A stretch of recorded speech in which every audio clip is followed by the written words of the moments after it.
ॐ ॐ शं ते राजम्भीषजः सहस्रमुर्वी गभीरा समुत्तिष्ठे अस्तु बाधस्व दूरे निर्ऋति पराचैः कृतं चिदेनः प्रमुमुक्ति अस्मत्। सैकड़ों तुम्हारे लिए औषधियां हैं, हे राज्य नायक। हजारों तुम्हारी उत्तम मति विस्तीर्ण और गंभीर हो। दारिद्र्य की बाधा को दूर करो। जो कुछ भी किया हुआ पाप हो, हमसे परे रहने वालों द्वारा भली भांति मुक्त करो।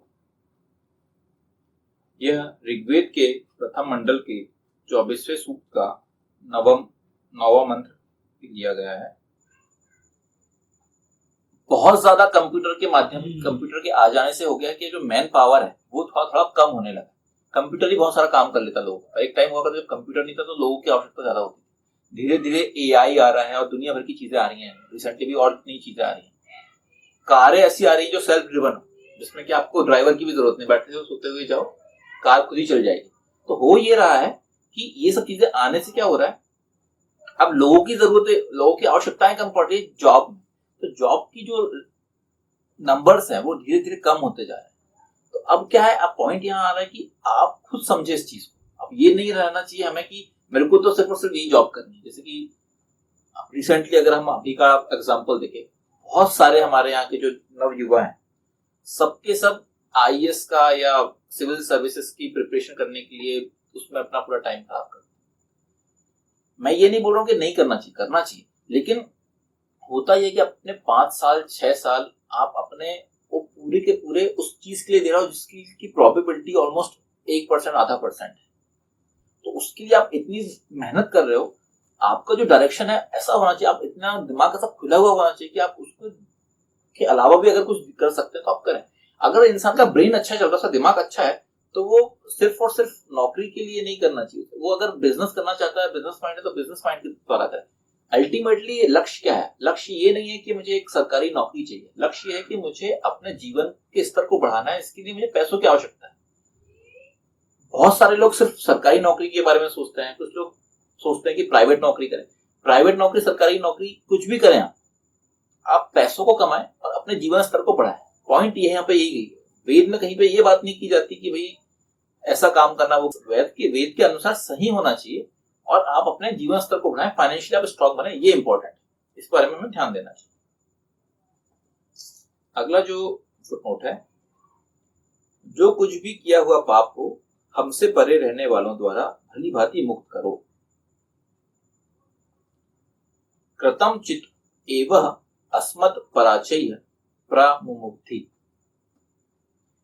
इस पाप का प्रभाव संपूर्ण प्रजाजनों तक पहुंचकर उन्हें अपने घेरे में ना ले सके, इस बात का ध्यान रखा जाना आवश्यक है। जो कुछ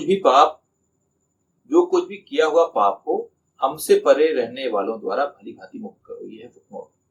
तो इस पाप का प्रभाव संपूर्ण प्रजाजनों तक पहुंचकर उन्हें अपने घेरे में ना ले सके, इस बात का ध्यान रखा जाना आवश्यक है। यह राज्य नायक के अनिवार्य कर्तव्यों में से कर्तव्य है कि वह प्रजा का हित साधन करे। भगवान राम ने बाली से कहा था, अन्यैरपि कृतं पापं प्रमत्ते वसुधाधिपैः प्रायश्चित्तं च कुर्वन्ति तेन कक्षाम्यते रजः न वयं स्वेशे स्थिताः। आर्ष रामायण किष्किंधा सर्ग 18 श्लोक 34 और 35। राज्य नायक का यह कर्तव्य है कि वह अपनी प्रजा को, जन सामान्य को पाप पूर्ण कृत्य न करने दे तथा ईशान को न मानने वाले लोग जो पाप कर्म करते हैं उन्हें उन पाप कर्मों से मुक्त करने का प्रयास करे। तो राज्य नायक का अगली बात ये की जा रही है कि पाप कर्म कोई भी नहीं होने चाहिए।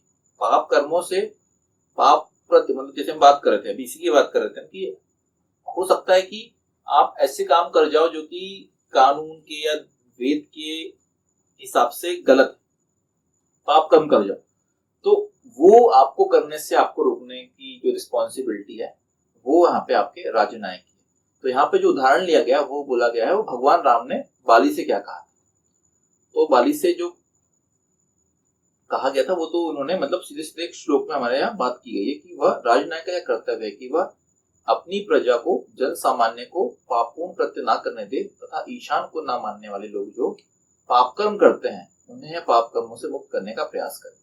हुआ क्या था, जो बाली थे, बाली भी, अगर हम बाली और भगवान राम की यहाँ पे जो लिया गया है पाप के बारे में बात की गई है, उसको अगर हम थोड़ा सा इसमें समझे पढ़ें तो बाली भी एक बहुत ज्यादा बोल सकते हैं शक्तिशाली वानर थे और उनका खुद का भी साम्राज्य था और उनके जो छोटे भाई थे वो थे आपके सुग्रीव।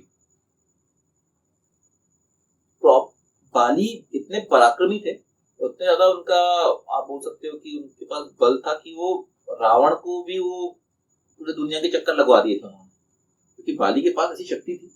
उनको ऐसा वो था कि भाई जो भी उनके सामने आएगा तो जो 50% जो था, 50% उसका जो सामर्थ्य है, उसका जो बल है वो पहले ही साफ हो जाए। तो मतलब इससे समझ में ये आता है कि वो इंसान कितना ज्यादा पावरफुल था। अब पॉइंट क्या है, जब आपके पास पावर होता है तो आपकी रिस्पॉन्सिबिलिटी बढ़ जाती है। यहाँ पे यही हो जाता है कि आप फिर जैसे आपके पास पावर आ गया तो आपको ध्यान देना ही पड़ेगा कि भैया मैं मुझसे कोई गलत काम ना हो जाए। लेकिन बाली ने क्या करे, बाली ने कुछ ऐसे काम करे थे अपने कि जो कि धर्म के अनुकूल नहीं थे। क्या हुआ था, हो ये गया था कि वो उन्होंने अपनी जो भाई की जो पत्नी थी उनको हत्या लिए, राज्य को हत्या लिए।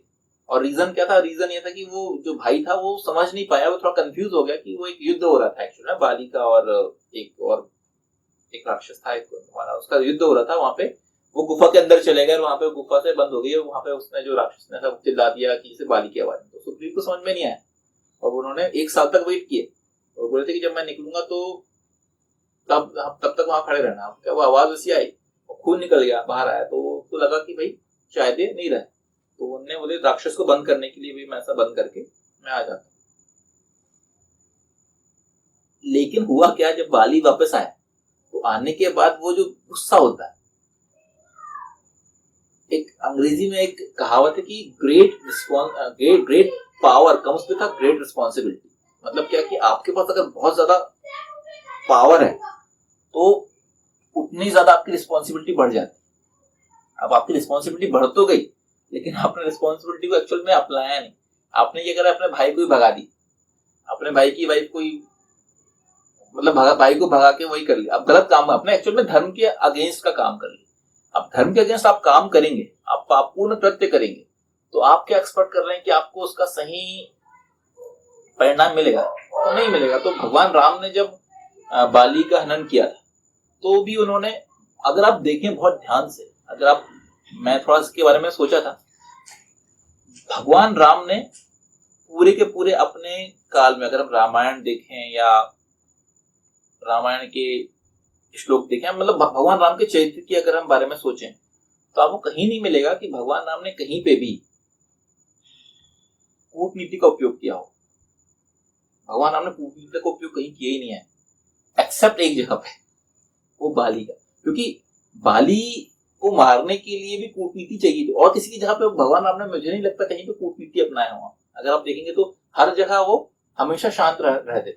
भगवान जो आपके लक्ष्मण थे वही हमेशा अति उत्साहित रहते थे, वो थोड़े गुस्से वाले थे, तो वो बोलते थे ऐसा कर दो ऐसा कर दो, लेकिन भगवान राम हमेशा शांत रहते थे। वो कभी भी, वो अपने जो उनको ये इसलिए बोला जाता मर्यादा पुरुषोत्तम, अपनी मर्यादा में रहते हुए ही वो अपना धीरे से काम करते थे, पूरा टाइम लेते थे अपनी हर चीज करने में। लेकिन जो बाली का जो हनन है वो एक कूटनीति के थ्रू हुआ था। वो इसलिए हुआ गया क्योंकि बाली के अंदर जो शक्ति थी और जिस तरीके से उसने ऐसा कर्म किया था, उसके लिए वहां पे भगवान राम को उस तरीके से काम करने की आवश्यकता थी, क्योंकि वो उसकी पावर ही उसकी वैसी थी ना, पावर उसकी सी थी कि अगर सामने आप आओगे तो आप वैसी हार जाओगे। रावण तक बाली से हार गया था, तो आप समझ सकते हो, पॉइंट यही था। तो उस चीज को सही करने के लिए, तो फिर और भी बहुत ज्यादा बात आ जाएगी तो उसमें हम सोच सकते हैं, लेकिन पॉइंट यही है, हम बात यहाँ पे पाप और उसकी कर रहे हैं कि पाप, अगर हम थोड़ा सा इस पे इतिहास में जाएंगे तो फिर और भी बातें निकल के आएंगी। उसमें ये था कि जो बाली जो था वो बाली था इंद्र का अवतार, इंद्र का पुत्र था वो। बाली का जो पिता थे वो इंद्र थे, और जो सुग्रीव था, सुग्रीव के पिता थे सूर्य। तो जब लड़ाई हो रही थी तो ये क्लियर था कि जीत इंद्र की ही होगी, ये था ऐसा। क्योंकि इंद्र का जो इंद्र ऑब्वियसली इंद्र ज्यादा, इंद्र और सूर्य के अगर देखा जाए तो इंद्र ज्यादा सक्षम थे। तो पॉइंट यही था कि वहां पे जब बाली की मृत्यु हो गई थी तो बाली ने भगवान राम से बोला था कि मैंने ऐसा क्या किया कि मुझे क्यों ऐसा मारा गया, मुझे क्यों पीछे से ऐसा मारा गया, क्यों मेरे साथ ऐसा किया गया। तो भगवान राम ने फिर उसको पूरा समझाए थे कि तुमने क्या कर्म किए और तुम्हें क्यों ऐसा किया गया। तो पॉइंट यही आया कि एक भगवान राम ने एक व्यक्ति तो काम अपना किया है जहां पे थोड़ा सा कूटनीति का इस्तेमाल किया गया, लेकिन उसी को भगवान राम ने या विष्णु परम पुरुष ने उसी चीज को द्वापर युग में सही करे हैं उस काम को। अगर आप इसको थोड़ा सा और समझेंगे देखेंगे तो हुआ ये था कि अब जब द्वापर युग आया तो द्वापर युग में जो कर्ण था सूर्यपुत्र, और जो अर्जुन था वो इंद्रपुत्र। तो हो क्या गया, अब भगवान राम ने यहाँ पे वो कर दिया। अब यहाँ पे भगवान राम ने किसका फेवर कर दी, सॉरी भगवान कृष्ण ने अब किसका फेवर कर दी, यहाँ भगवान कृष्ण ने अर्जुन का फेवर कर दिया, और फिर वहां पे सूर्यपुत्र को वहां पे हराने का मतलब भगवान राम की जो मैं बात वो कर रहा हूँ कि कर्म का बैलेंस कितना जरूरी है। अगर आप कूटनीति के द्वारा भी कोई काम कर रहे हैं तो आप अपने काम को बैलेंस कैसे करते हैं। जहां पे आपने एक किसी का फेवर कर लिए, बाली इंद्र, सुग्रीव सूर्य, आपने क्या करे, सुग्रीव का फेवर कर लिए, सूर्य का फेवर कर लिए, इंद्र जो बड़े जो थे उनको हरा दिए। सिमिलरली जब आप अगले युग में गए जहां पे इंद्र पुत्र कौन हो गए, अर्जुन, सूर्य पुत्र कौन हो गए, कर्ण, तब आपने क्या करे, इनका फेवर कर लिए, किनका, सूर्य पुत्र का, सॉरी इंद्र पुत्र मतलब अर्जुन का फेवर कर लिए। तो अपने कर्मों को कैसे बैलेंस करना है, भले वो कूटनीति के द्वारा भी किया होगा, लेकिन बैलेंस कैसे करना है ये परम पुरुष के आप इतिहास को देखेंगे तो हमें समझ में आएगा। तो बहुत डिटेल में इसको समझने की आवश्यकता है, कर्म कैसे करना है और उसको बैलेंस कैसे करना है। क्योंकि हो सकता है कुछ लोग बोलेंगे यार ये तो, काफी लोग बोलेंगे इसमें ऐसा उठेगा कि बाली के साथ गलत हुआ, बाली को तो भगवान राम ने पीछे से मारे थे, ऐसा हुआ। लेकिन वहां पे पॉइंट ये है कि सही का साथ देना जरूरी है। सत्य क्या है, सही क्या है, धर्म क्या है, धर्म का साथ देना आवश्यक है। भगवान कृष्ण के टाइम में अगर आप देखेंगे द्वापर युग में तो आपको दिखेगा कि बहुत ज्यादा कूटनीति का यूज किया गया है। क्यों, क्योंकि वहां पे पॉइंट क्या था, पॉइंट था धर्म और अधर्म की बात। तो जहां पे धर्म की बात आती है और धर्म को सही करने के लिए आप शाम दाम दंडभेद की जो बात है, नीति है, भगवान कृष्ण ने पूरी तरह से अपनाया है। लेकिन भगवान कृष्ण ने अपनाया, लेकिन भगवान राम के टाइम में त्रेता युग में सिर्फ और सिर्फ मुझे एक ही इंसिडेंट मिलता है जहां पे ये कूटनीति का प्रयोग किया गया था सही तरीके। तो पॉइंट यही है कि पापपूर्ण कृत्य जो है उनसे हमें बचना है, और यहाँ पे जो आपका राजनायक है उसकी रिस्पॉन्सिबिलिटी भी ये होती है कि वो आपको करने भी ना दे, और अगर ऐसा कुछ होता है तो उससे आपको पहले रोकने की आवश्यकता है, क्योंकि ऐसा माहौल ही नहीं क्रिएट होना चाहिए जिससे कि कोई पापपूर्ण कृत्य कर सके। तो यहाँ पे ये रिस्पॉन्सिबिलिटी की बात होती है। सैकड़ों तुम्हारे लिए औषधियां हैं, हे राजनायक हजारों, तुम्हारी उत्तम मति विस्तीर्ण और गंभीर हो, दारिद्र्य की बाधा को दूर करो, जो कुछ भी किया हुआ पाप हो हमसे परे रहने वालों द्वारा भली भांति मुक्त करो। ओम ओम शतम ते राजंभीषजः सहस्त्रमुर्वी गंभीरा सुमतिष्टे तस्तु बाधस्व दूरे निरति पराचय प्रतम चिदेन प्रामुमुक्ति स्मत्। ओम